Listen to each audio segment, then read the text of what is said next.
जो ये आंकड़े मुझे बता रहे हैं, जिस आंकड़ों की 7 लाख फौज, ये मॉब लिंचिंग और ये इनको पता नहीं कहां से ये चीजें मिल जाती हैं।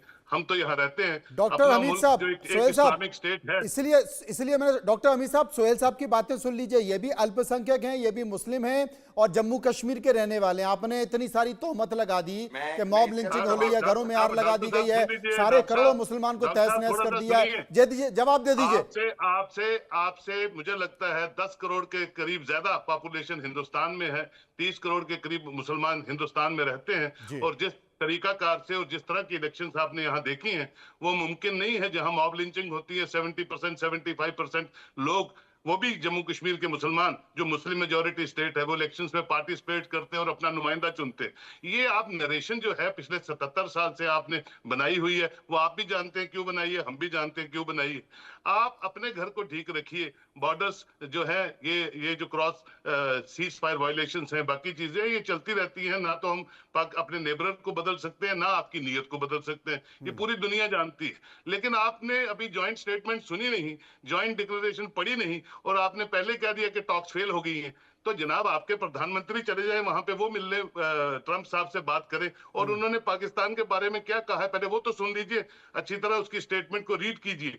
कहने का मकसद ये है कि ये एक परमानेंट फिनोमिना है, परमानेंट फिनोमिना है। पाकिस्तान की करनी और कथनी में कोई फर्क नहीं है। हम जानते हैं वो मुस्लिम सिंपथीज लेके किस तरह से पूरी दुनिया में अपने राग रागते रहे हैं, रागते रहेंगे, और ये एक परमानेंट फिनोमिना है। इसका जवाब जो है 2014 ऑनवर्ड्स इंडिया ने स्ट्रॉन्ग वे में कहा है। डॉक्टर अमित जवाब दे दीजिए। बातचीत और घन इकट्ठे नहीं डॉक्टर अमित जवाब दे चलेगी। दीजिए। लोगों का फेथ रीइंपोज हुआ है हिंदुस्तान की सरकार पे और मजबूती से, और उसके उसके डिविडेंड्स हैं जम्मू कश्मीर के लोगों को मिल रहे हैं। मुझे लगता है कि आप कंसंट्रेट करें कि इकोनॉमिकल क्राइसिस को कैसे ठीक किया जाए। वहां नए लीडर पैदा कीजिए, वहां नए लीडर कोई शक्लें अच्छी पैदा कीजिए, ताकि पाकिस्तान को एक ठीक डगर पे, ठीक रास्ते पे चला सके। पॉलिटिकल क्राइसिस वहां, इकोनॉमिकल क्राइसिस वहां, भारत को सर्टिफिकेट दे रहे थे।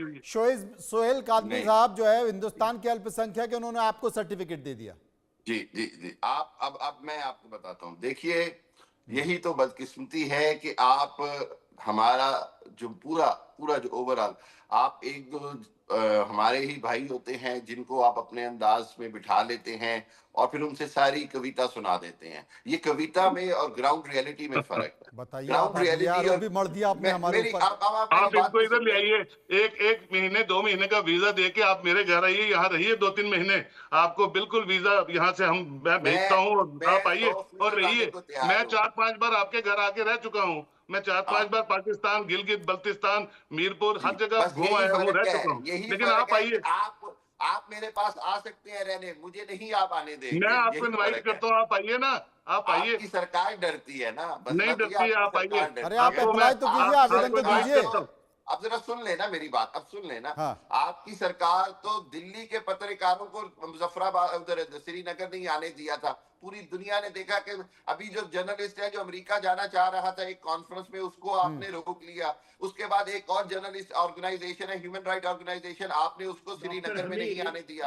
आप मुझे आने की बातें करते हैं। खुदारा हकीकत की बात करें। हकीकत डिफेंस जर्नलिस्ट नीरज इस वक्त मेरे साथ जुड़ गए। नीरज के पास चलूंगा। नीरज, पाकिस्तान सरहद पार से एक ही राग अलापा जाता है कि साहब अल्पसंख्यकों पर अत्याचार हो रहे हैं, वहां से जो सीज फायर का उल्लंघन होता है उस पर कोई बात नहीं होती है। लगातार जिस तरीके से हमने आंकड़े दिखाए, सीज फायर के आंकड़े दिखाए, घुसपैठ वहां से जो हो रही है, घुसपैठ में जो आतंकवादी मारे गए, जो ट्रेनिंग लेकर आए थे मारे गए, उन पर कोई बात नहीं होती, सीधे से उनको खारिज कर दिया जाता है। देखिए मनोज, ये जो डॉक्टर हामिद बैठे हुए हैं, इनको अनर्गल बात के अलावा और कोई बात इनको करनी नहीं है, झूठी सच्ची बात करनी है। इनका जो स्टेट है, इनकी जो गवर्नमेंट है, वो यही करती है। मैं आपको बताता हूं, दरअसल 4 साल पहले 2021 में पाकिस्तान ने भारत के साथ युद्ध विराम समझौता किया था। वो किस लिए किया था? 2019 में बालाकोट एयर स्ट्राइक कराई थी इनके ऊपर, इनके आतंकी ट्रेनिंग कैंप के ऊपर की थी बालाकोट में, सर्जिकल स्ट्राइक इनके ऊपर हुई थी। इनके ऊपर इतने एलओसी पर इनकी आर्मी के पास ऊपर इतने हमले किए भारत ने कि उसके बाद उठ नहीं पाए, इन्होंने समझौता किया। अब हुआ ये है कि पिछले 4 साल में जो इनका जो पीओके है, जो पाकिस्तान के कब्जे वाला कश्मीर जो है, वहां के लोग जो बिल्कुल त्रस्त हो चुके हैं पाकिस्तान सरकार से, वो चाहते हैं कि अब वो भारत में आके मिल जाए। वहां पर पिछले साल एक बहुत बड़ा विरोध प्रदर्शन हुआ इनकी सरकार के खिलाफ, पाकिस्तान की सरकार के खिलाफ, और पाकिस्तान की जो एक जो कठपुतली वाली सरकार है पीओके में, वहां उनके खिलाफ हुआ और उन्होंने लोगों ने डिमांड करी भारत के तिरंगे के साथ कि अब हम जो है भारत के साथ मिलना चाहते हैं। उन्होंने कश्मीर, जो भारत का जम्मू कश्मीर है, उसके जो स्थिति थी जो 370 हटने के बाद, वो देखी कि किस तरह से वहां पर विकास हो रहा है, वहां की विकास की लहर वहां पर बह रही है, वहां के लोग कितने शांति से जी रहे हैं, इसलिए वहां पर इतने हंगामा हुआ। इसको देखते हुए पाकिस्तान की सरकार डरी हुई है और किस तरह से भारत का जो एक इंटरनेशनल लेवल पर स्टेटस बढ़ गया है, देख रहे हैं प्रधानमंत्री मोदी ट्रंप से जाकर मिलकर आए, उससे कहीं ना कहीं ये बुखला गए। और दूसरा कारण क्या हुआ, इन्होंने देखा कि इजराइल और हमास का जो युद्ध हुआ उसमें इन्होंने देखा कि हमास बहुत जो है सक्सेसफुल उसमें रहा है, हालांकि पूरा खत्म कर दिया गया गाजा। इन्होंने क्या किया है, अभी पिछले हफ्ते ही जो इनके आतंकी है जो खुलेआम घूमते हैं, लश्कर तैयबा और जैश ए मोहम्मद, इन्होंने वहां से हमास को बुलाया, क्योंकि जैश और लश्कर में अब कोई ताकत बची नहीं है। हिजबुल मुजाहिदीन बिल्कुल पूरी तरह से खत्म हो चुका है कि वो यहाँ पर आके कश्मीर में आकर लड़े, जो ये पिछले 30-40 साल से कर रहे थे यहाँ पर।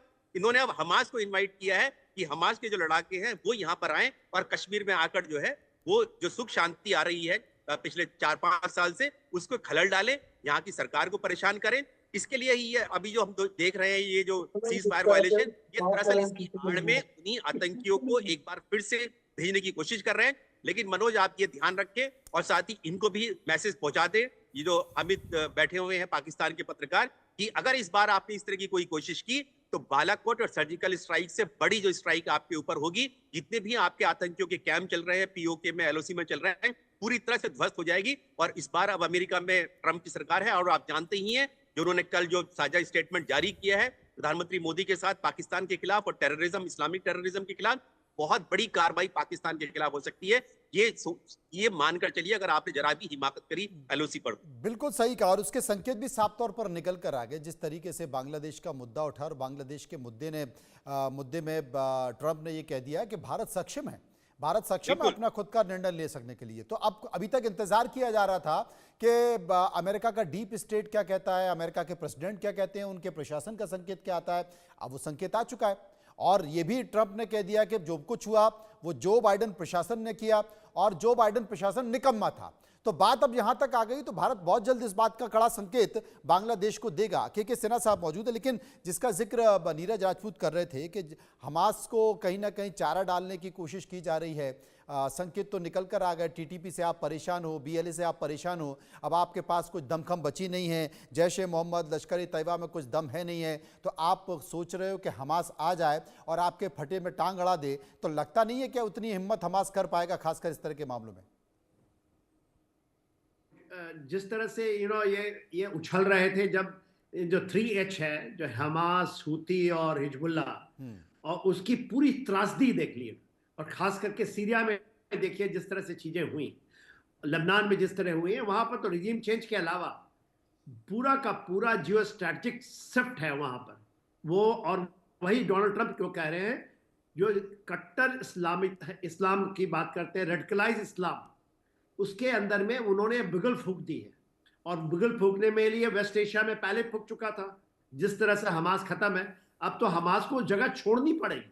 गाजा का प्लान क्या है, ट्रंप का प्लान क्या है, because they have to go other Egypt और जॉर्डन, और इसके ऊपर में सऊदी अरबिया में मीटिंग हो रही है।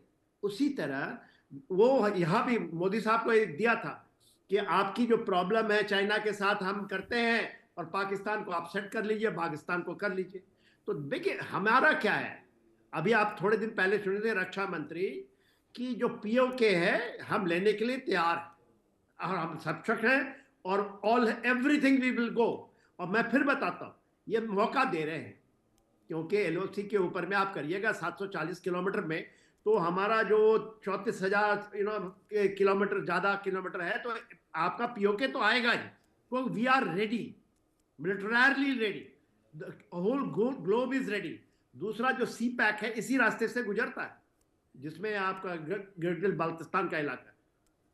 तो ये स्ट्रेटेजिक टाइमिंग्स हैं, स्ट्रेटेजिक एनवायरनमेंट है और स्ट्रेटेजिक शिफ्ट्स है। इनको आप यदि पढ़ लेते हैं इस डिबेटों के, तो आप कहीं ना कहीं आ जाएंगे। पीओके की पूरी जनता, आप नॉर्दर्न लाइन इन्फेंट्री से भी बात आप जब करेंगे, कारगिल की लड़ाई मैंने लड़ी है, तो उसके अंदर में नॉर्दर्न लाइन इन्फेंट्री ये कहता था इनका कि साहब एक बार आप हमें क्यों इशारा करो, हम पाकिस्तान से स्थापित, मैं गिलगित बल्तिस्तान की बात कर रहा हूँ। तो वो सिचुएशन आ चुका है। हमने 71 में जब इनके 2 टुकड़े किए थे और जब ईस्ट पाकिस्तान को बांग्लादेश बनने दिया, तो हमने एक प्रमाइस में किया था कि हम किसी की धरती को हथियाना नहीं चाहते, यदि वो भले ही वो रॉन्ग तरीके से बंटवारा हुआ, अदरवाइज हमको भी कब्जा करके रख सकते थे। आज इसकी मौका हमने पाकिस्तान को भी दिया है। आज 75 इयर्स में कहा है कि 2 nation theory is not a theory, और ये थ्योरी इवन ट्रंप ये डिनाई कर रहे हैं। इन्वेस्ट